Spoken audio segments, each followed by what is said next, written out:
Hello friends, welcome to my YouTube channel. कैसे हैं आप सब? आप सबको मेरी तरफ से राम राम। फ्रेंड्स, आज जो टॉपिक हम पढ़ने जा रहे हैं वो है अधिगम का सिद्धांत। फ्रेंड्स, आपको पता है कि अधिगम एक ऐसा महत्वपूर्ण टॉपिक है जो टीचिंग का कोई भी एग्ज़ाम हो सब में आता है, चाहे वो DSSS भी हो, चाहे आपका रीट हो, चाहे CTET हो, चाहे KVS हो या किसी भी स्टेट का टेट हो। अधिगम एक बहुत ही महत्वपूर्ण टॉपिक है जिसमें से 1 नंबर का क्वेश्चन आता ही आता है। तो फ्रेंड्स, हम अधिगम के सिद्धांत जितने भी हैं विस्तार से पढ़ेंगे उनको आज की क्लास में, और आगे भी कंप्लीट टॉपिक करेंगे। फ्रेंड्स, आप वीडियो को पूरा वॉच कीजिएगा, क्योंकि अगर 2-4 मिनट की वीडियो देखे आप क्लास स्टॉप कर देते हैं तो उससे आपको कुछ भी समझ नहीं आएगा।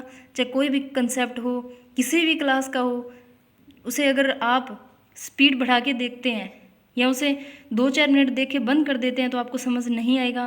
फ्रेंड्स, मेरा तो पर्सनल एक्सपीरियंस है कि आप जो भी क्लास देखते हैं उसके साथ साथ नोट्स बनाइएगा, क्योंकि लिखने से ना आपको बहुत अच्छा याद होगा। लिखने से आप कभी उस चीज़ को भूलेंगे नहीं और एग्ज़ाम टाइम में उस चीज़ का रिवीजन करना बहुत आसान रहेगा। ठीक है, तो फ्रेंड्स शुरू करते हैं अधिगम के सिद्धांत। सबसे पहले पढ़ेंगे E.L. थॉर्नडॉय का सिद्धांत। E.L. थॉर्नडॉय कौन थे और इन्होंने कौन सा सिद्धांत दिया था, इनके बारे में आज हम जानेंगे। तो फ्रेंड्स देखिए, त्रुटि व प्रयास का सिद्धांत किसने दिया था? E.L. थॉर्नडॉय ने। त्रुटि व प्रयास का सिद्धांत किसने दिया था? E.L. थॉर्नडॉय ने। E.L. थॉर्नडॉय एक अमेरिकी मनोवैज्ञानिक थे। E.L. थॉर्नडॉय क्या थे? एक अमेरिकी मनोवैज्ञानिक थे। ठीक है, थॉर्नडॉय ने प्रयास व त्रुटि का सिद्धांत दिया। वो सोचते थे कि अगर किसी की उत्तेजना को बढ़ा दें तो वह उसके प्रति अनुक्रिया करेगा, और जब वह बार बार अनुक्रिया को दोहराएगा तो वह कुछ न कुछ सीखेगा। थॉर्नडॉय जी ने कहा कि अगर किसी की उत्तेजना को बढ़ा दें ना, किसी की एक्साइटमेंट को बढ़ा दें, तो उसके प्रति क्या करेगा? वो बार बार रिस्पॉन्स करेगा, अनुक्रिया करेगा। और वो अनुक्रिया बार बार करेगा ना, या अनुक्रिया को बार बार दोहराएगा ना, तो कुछ ना कुछ सीखेगा। इसके बारे में हम आगे जानेंगे कि कैसे उत्तेजना बढ़ाएंगे और कैसे अनुक्रिया होगी और कैसे कुछ ना कुछ सीखा जाएगा। तो फ्रेंड्स, वीडियो को पूरा वॉच कीजिएगा। चलो आगे पढ़ते हैं क्या है सिद्धांत के बारे में। फ्रेंड्स देखिए, यह प्रयोग हमें बताता है कि जब हम प्रयास करेंगे तो त्रुटियां होनी स्वाभाविक है। क्या बताता है सिद्धांत थॉर्नडॉय जी का? कि अगर हम कोशिश करेंगे ना किसी चीज़ को सीखने की तो हमसे गलतियां होनी क्या है? स्वाभाविक है। कोई भी इंसान हो, कोई नई चीज़ सीखेगा तो उससे क्या होगी? गलतियां होनी तो स्वाभाविक सी बात है ना। अगर वो गलती करे बिना सीखेगा वो तो भगवान माना जाएगा फिर। तो थॉर्नडॉय जी ने कहा है कि जब हम प्रयास करेंगे तो त्रुटियां होनी स्वाभाविक है, लेकिन अंत में हम अपने लक्ष्य तक पहुंच जाएंगे, यानी सीख जाएंगे। तो थॉर्नडॉय जी ने अपने नियम में बताया है कि अगर हम कोई भी काम को करने की कोशिश करते हैं ना तो वहाँ त्रुटियां होंगी, लेकिन अंत में क्या करेंगे? हम त्रुटियां करते करते गलतियां होंगी तो गलतियों से क्या करेंगे? हम सीखेंगे और अंत में क्या हो जाएंगे? हम अपने लक्ष्य तक पहुंच जाएंगे। तो ये लाइन भी हमें यही बताती है, यह प्रयोग हमें बताता है कि जब हम प्रयास करेंगे तो त्रुटियां होनी स्वाभाविक है, लेकिन अंत में हम अपने लक्ष्य तक पहुंच जाएंगे, यानी सीख जाएंगे। तो फ्रेंड्स, इतनी बात आपको समझ आ गई होगी। आगे हम प्रयोग देखते हैं कि थॉर्नडॉय जी ने कौन सा प्रयोग दिया था, इसके बारे में हम जानेंगे। फ्रेंड्स देखिए, यह प्रयोग थॉर्नडॉय द्वारा भूखी बिल्ली पर किया था। थॉर्नडॉय जी ने अपना प्रयोग है वो भूखी बिल्ली पर किया था। तो ये क्वेश्चन भी बन सकता है एग्जाम में कि प्रयास व त्रुटि का सिद्धांत किसने दिया था? तो E.L. थॉर्नडॉय। थॉर्नडॉय ने अपना प्रयोग कौन से जानवर पर किया था? भूखी बिल्ली पर। ठीक है ना, इसको आप याद कर लीजिएगा, लिख भी लीजिएगा। मेरा तो मानना यही है कि आप साथ साथ नोट्स जरूर बनाइए। ऐसा लिखित मटेरियल आपको कोई भी क्लास में नहीं मिलेगा। जैसे मैंने अपने पर्सनल नोट्स ही आपको बताए हैं, जो मैंने खुद से बनाए हैं वही आपको मैं पढ़ा रही हूँ, और वे बहुत ही इम्पोर्टेंट नियम है फ्रेंड्स, अधिगम के नियम। इनको लिख लीजिएगा। मैं बार बार आपको रिपीट कर रही हूँ एक ही बात, इनको लिख लीजिएगा ज़रूर और वीडियो को पूरा वॉच कीजिएगा। 70% आपको यहीं समझ आ जाएगा। तो देखिए, थॉर्नडॉय जी ने भूखी बिल्ली पर प्रयोग कैसे किया था हम जानेंगे। थॉर्नडॉय जी ने क्या किया? एक पिंजरा लिया, एक बॉक्स लिया, और उसमें क्या किया? बिल्ली को उसमें कैद कर दिया। ठीक है, और बाहर रख दी एक भोजन की प्लेट, मतलब बिल्ली के लिए खाना रख दिया। ठीक है, तो खाना क्या हो गया बिल्ली के लिए, हमने अभी ऊपर पढ़ा था, क्या हो गया, उत्तेजना बढ़ाने वाला, यानी क्या हो गया उसके लिए स्टिमुल्स हो गया। खाना क्या हो गया उसके लिए, स्टिमुल्स, यानी उसकी उत्तेजना को बढ़ाएगा। खाना देखेगी वो उत्तेजित हो जाएगी खाने के लिए, तो खाना क्या हो गया उसके लिए, स्टिमुल्स हो गया, यानी उत्तेजना हो गई उसके लिए। और जो खाना देखेगी तो उसके प्रति क्या करेगी, रिस्पॉन्स करेगी, यानी उसको उस तक पहुंचने के लिए क्या करेगी, रिस्पॉन्स करने लगेगी, अनुक्रिया करने लगेगी।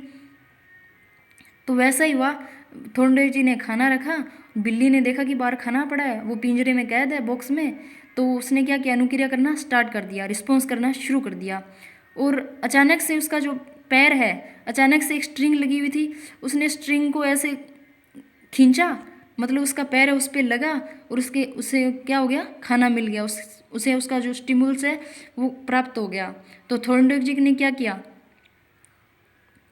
इस प्रयोग को सिद्ध किया कि अगर किसी की उत्तेजना को बढ़ा दी जाए तो वह उसके प्रति क्या करेगा, रिस्पॉन्स करेगा। तो उत्तेजना कैसे बढ़ाई थोर्नडाइक जी ने, उसके आगे भोजन की प्लेट रख दी, जिसको बिल्ली ने देखा, जिससे जिससे वह उत्तेजित हुई और क्या करने लगी, रिस्पॉन्स करने लगी, अनुक्रिया करने लगी खाने तक पहुंचने के लिए। तो थोर्नडाइक जी ने अपने नियम में यही बताया है कि अगर किसी की उत्तेजना को बढ़ा दी जाए तो वह उसके प्रति अनुक्रिया करेगा, और बार बार अनुक्रिया करेगा तो वह अपने लक्ष्य तक पहुंच जाएगा। वही किया बिल्ली ने, उसके आगे खाना रखा और वो रिस्पॉन्स करने लगी, बार बार उसने रिस्पॉन्स किया, मतलब उसने बार बार कोशिश की, गलतियां हुई, लेकिन एक समय ऐसा आया कि उससे उसका जो स्टिमुल्स है, उसका भोजन है, उसे प्राप्त हो गया, उसने कोशिश की तब।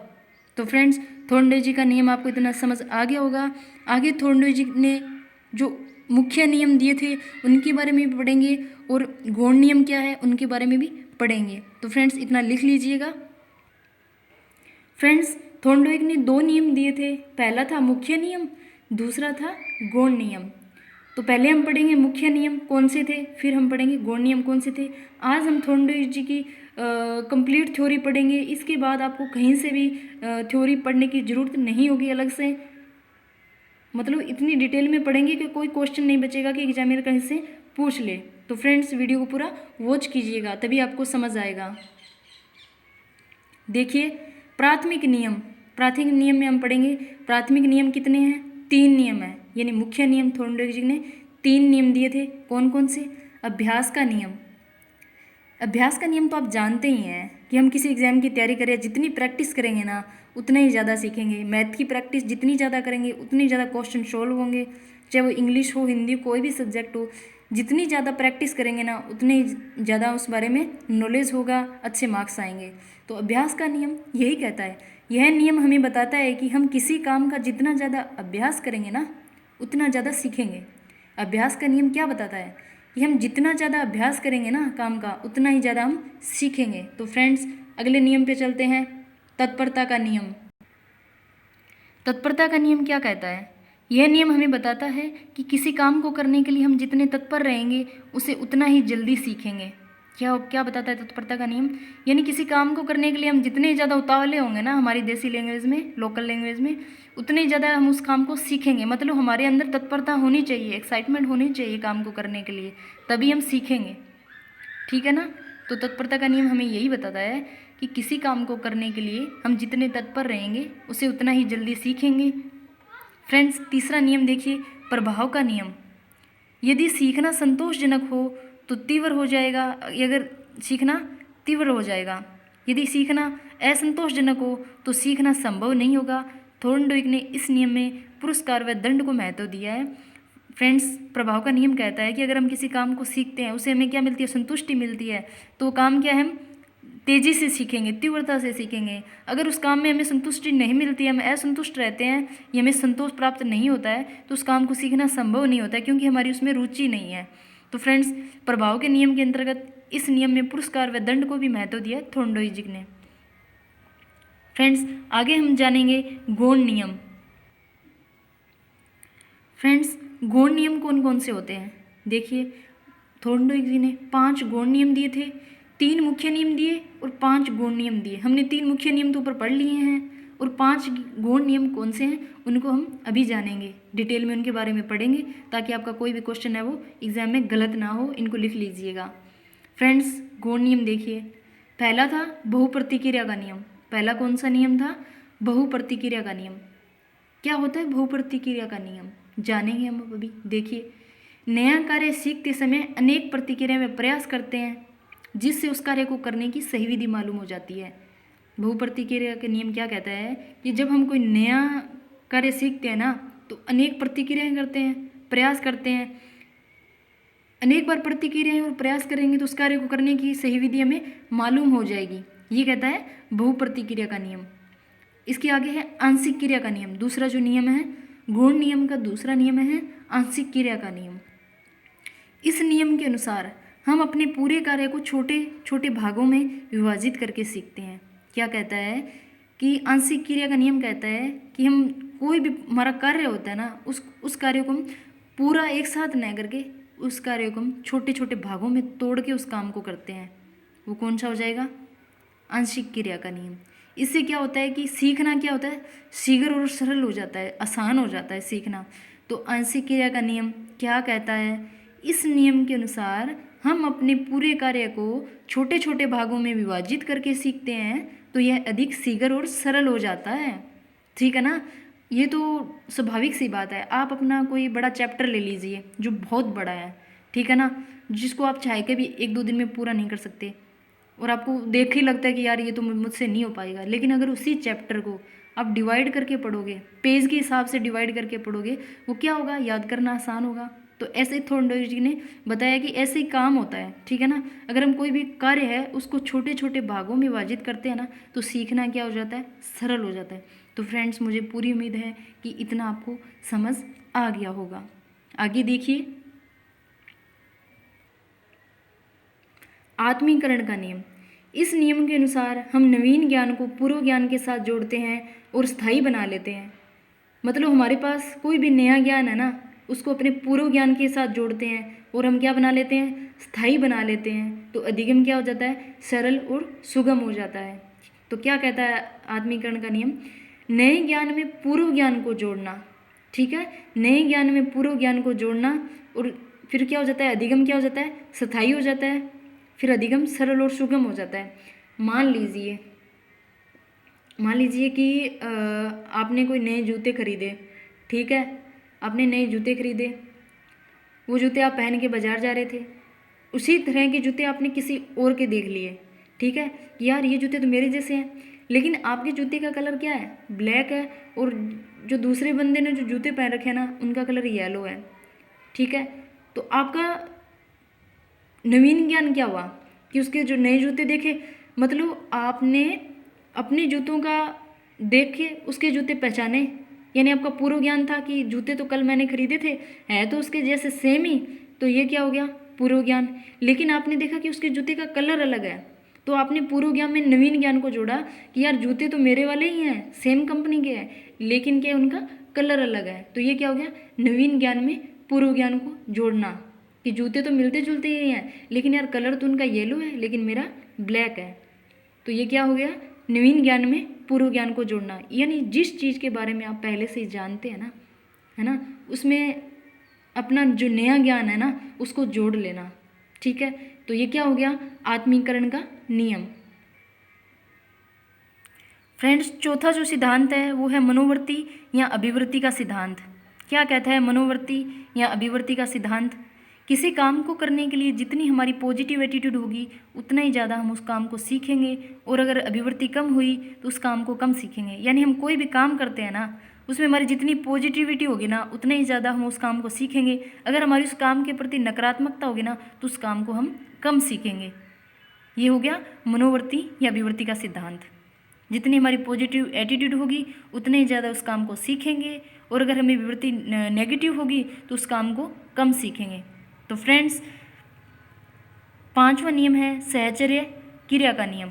इस नियम के अनुसार पहले की गई क्रिया को अन्य परिस्थितियों में उसी प्रकार करना, ठीक है। कौन सा नियम है? पांचवा नियम है सहचर्य क्रिया का नियम। इस नियम के अनुसार पहले की गई क्रिया को अन्य परिस्थितियों में उसी प्रकार करना। तो फ्रेंड्स, आज हमने थॉर्नडाइक का जो टॉपिक है पूरा कंप्लीट थ्योरी पढ़ ली है तो फ्रेंड्स आप इसके प्रॉपर नोट्स बनाइएगा, क्योंकि नोट्स के बिना एग्ज़ाम में रिवीजन करना ईजी नहीं होगा, क्योंकि आप हर टॉपिक की ना एग्ज़ाम में वीडियो उठा उठा के नहीं देख सकते। नोट्स होंगे तो आप कम टाइम में पढ़ लेंगे।